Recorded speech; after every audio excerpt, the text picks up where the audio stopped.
satu langkah ke depan, Pak. Pada hakikatnya Bapak yang bersumpah, saya hanya memandu ucapan sumpahnya saja. Ucapan sumpahnya diucapkan atau dilafazkan, Pak ya.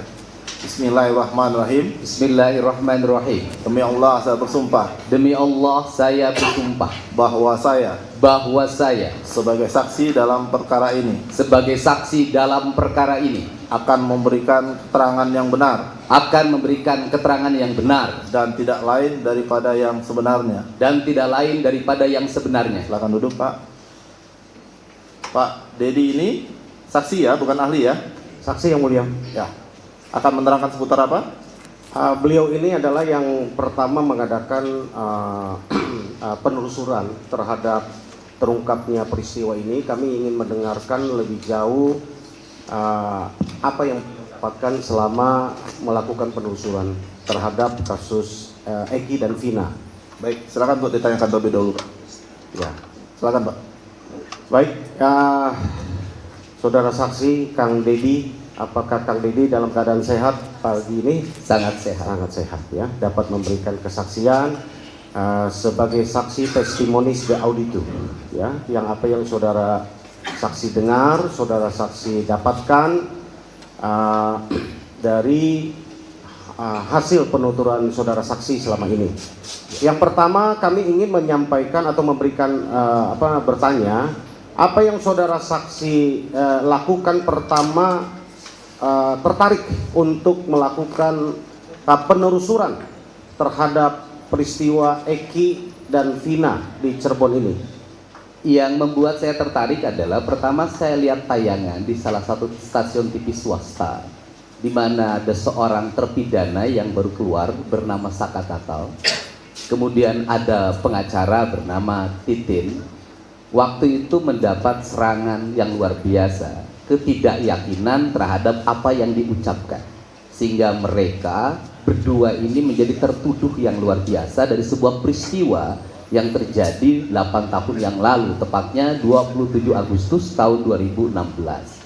Sehingga berangkat dari situ saya mencoba untuk menghubungi Ibu Titin sebagai pengacara. Saya ingin bertanya apa sih sebenarnya yang terjadi. Kemudian saya diterima di rumahnya. Setelah diterima di rumahnya, saya minta bicara dengan Saka Tatal, dan secara kebetulan di kamarnya ada 4 orang. Ada Saka Tatal, ada orang tuanya Sudirman, orang tua laki-laki dan perempuan, dan ada kakaknya Saka Tatal. Kemudian mereka bercerita dan bersumpah di depan saya, tidak pernah tahu peristiwa pembunuhan itu, tidak pernah tahu peristiwa, mohon maaf, yang asusila itu.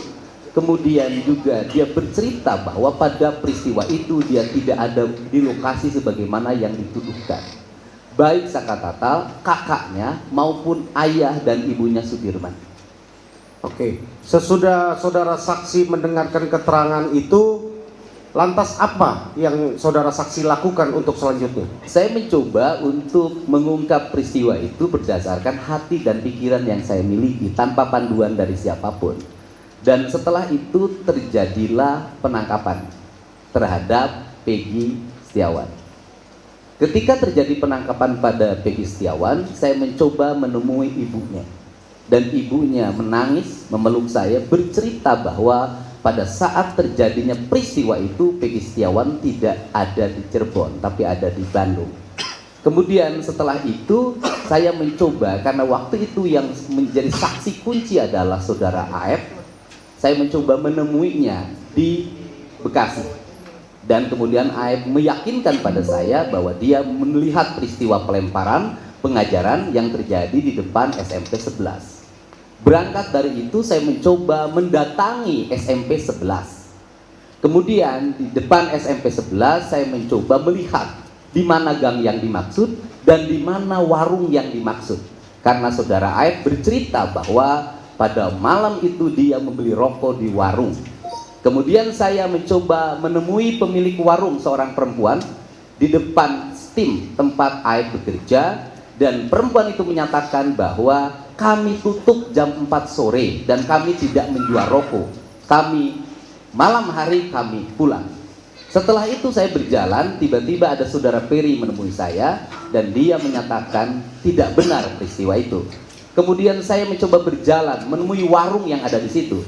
Ternyata warung yang ada di situ satu-satunya yang menjual rokok sampai malam hari adalah warung Madura, warung yang menjual rokok.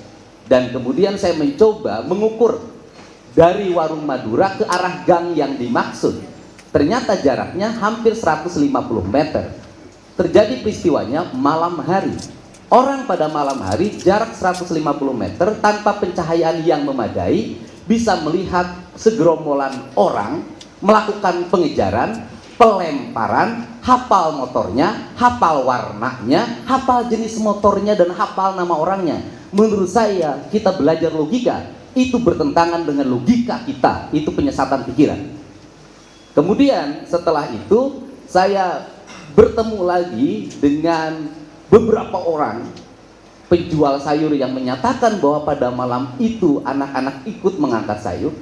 Bertemu lagi dengan pemilik warung dan mewawancarai pemilik warung Madura itu, dan bersumpah di depan saya tidak ada peristiwa pelemparan, apalagi mengangkut orang dalam keadaan sekarat dari jembatan layang menuju belakang steam. Pada malam hari dia pasti melihatnya, dan itu jaraknya relatif jauh. Kemudian setelah itu juga saya bertanya, menelusuri, saya bertemu lagi dengan ibunya Eko. Ketika bertemu dengan ibunya Eko, dia bercerita bahwa anaknya pada malam hari itu berkumpul di rumahnya warung Ibu Nining. Saya kemudian bertemu dengan Ibu Nining, dan Ibu Nining menjelaskan pada saya bahwa pada malam itu sekitar jam 7:30 dia tidur, dan pada sekitar jam 9 dia bangun dan mengusir anak-anak karena dia tidur berisik. Anak-anak itu di situ minum ciu, dan pada malam itu anak-anak pindah ke rumahnya Hadi dan kemudian menginap di rumah anaknya Pak RT Pasren. Di rumah anaknya Pak RT Pasren banyak saksi tetangganya yang hampir ada 3 orang yang saya wawancara menyatakan bahwa pada malam minggu itu anak-anak nginep di situ, dia melihatnya sampai pagi.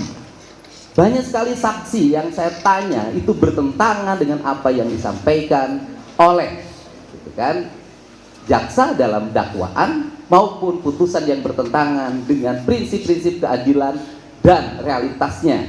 Karena apa? Kalau kita melihat alur ada putusan yang menyatakan bahwa anak-anak berkumpul di rumah Bu Nining kemudian didatangi oleh seorang yang bernama Andi dan mengajak melakukan pelemparan karena dia dalam ancaman, dan di situ melakukan pelemparan di rumahnya Ibu Nining. Padahal rumahnya Ibu Nining ke jalan tuh gangnya jaraknya jauh banget. Tidak mungkin ada motor yang lewat ke situ. Nah, dari fakta-fakta itu saya menyimpulkan bahwa peristiwa ini tidak pernah terjadi. Oke, jadi saudara saksi sesudah mendalami lebih dalam saksi-saksi yang saudara temui untuk diwawancara dan meyakini bahwa peristiwa yang dituduhkan, didakwakan menjadi putusan yang sudah inkrah, ada kejanggalan, begitu saudara saksi? Menurut saya sangat janggal, apalagi setelah beberapa saksi yang menyatakan bahwa mereka menyatakan tidak melihat pelemparan, tidak melihat pengejaran. Banyak saksi yang menyatakan anak-anak itu ada nginep di rumahnya anaknya Pak RT Pasren, berkumpul di rumahnya Ibu Nining, kemudian berkumpul di rumahnya Hadi, kemudian juga saudara Aldi pada malam itu juga, dan saudara Saka Tatal malah pada malam itu mengantar motor yang mogok ke bengkel. Kemudian dia tidak ada di lokasi. Ditambah lagi beberapa waktu yang lalu saya banyak kedatangan orang, diantaranya saya bertemu dengan Mas Adi, saya bertemu dengan Ismail, saya bertemu dengan Purnomo, kemudian yang terakhir saya bertemu dengan Nazarudin kalau nggak salah. Nah, mereka menyatakan melihat langsung bahwa yang terjadi peristiwanya adalah pada malam minggu dalam keadaan gerimis, Eki dan Pina mengendarai motor dalam keadaan kencang. Kemudian motornya zigzag sambil ketawa-ketawa dan seperti dalam keadaan mabuk terpeleset, kemudian menabrak bibir trotoar dan kepalanya membentur tiang PJU, dan dia menyatakan bahwa itu peristiwa murni kecelakaan tunggal yang disebabkan karena pelaku, orang yang mengalami kecelakaannya dimungkinkan dalam keadaan mabuk dan masih di bawah umur. Baik, saudara saksi, saya ingin bertanya lagi bahwa sesudah saudara saksi mendapatkan kejanggalan, ada kejanggalan di dalam putusan atau vonis yang menimpa mereka, para terpidana, melihat bertemu dengan para saksi yang saudara saksi temui, lalu kenapa, apalagi yang saudara lakukan untuk memberikan bantuan atau mengungkap peristiwa ini lebih terang? Benar? Peristiwa ini bukan hanya peristiwa hukum, tetapi peristiwa sosial dan peristiwa kemanusiaan. Dan peristiwa kemanusiaan ini, maka saya sebagai seseorang yang tinggal di Jawa Barat harus memberikan bantuan bagi siapapun yang mengalami problem sosial. Dan bantuan saya bukan hanya pada kasus ini, banyak kasus yang saya bantu. Nah, kemudian karena ini problem sosial, saya melihat ada aspek psikologi yang dialami oleh masyarakat di sekitar lokasi, yaitu ketidakmauan mereka dan ketidakmampuan mereka secara fisik maupun secara ruhania untuk bicara pada 8 tahun yang lalu. Aspek tekanan psikologi yang menimpa orang-orang miskin, yang menimpa orang-orang yang berpendidikan rendah, kemudian mereka harus menghadapi sebuah peristiwa hukum yang luar biasa, mengakibatkan mereka menyerah dan bungkam selama 8 tahun. Kemudian saya mencoba untuk mengadvokasi dan meyakinkan pada semua orang bahwa ungkapkan kebenaran itu, sampaikan apa adanya, agar apa?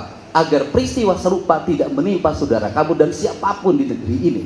Inilah yang mendorong saya memiliki semangat untuk menyelesaikan dan meminta masalah ini tuntas. Karena apa? Karena menurut saya masalah ini bukan hanya pertentangan antara terpidana dengan putusan pengadilan, tetapi juga pertentangan antara Polda yang hari ini menyatakan 2 DPO ini tidak ada, yang satu sudah dibatalkan di pra-peradilan, padahal ketiga orang ini memiliki fungsi dan peran strategi sebagai otak pelaku, sebagai orang yang melakukan pemukulan, bahkan orang yang pertama melakukan tindakan asusila. Artinya bahwa putusan yang ada dalam putusan yang ditetapkan oleh Mahkamah Agung melalui putusan kasasi sesungguhnya bertentangan dengan apa yang menjadi fakta hukum hari ini. Artinya pertentangannya bukan di pengacara dengan JPU dalam pandangan saya. Pertentangan hari ini juga di penyidik dengan JPU.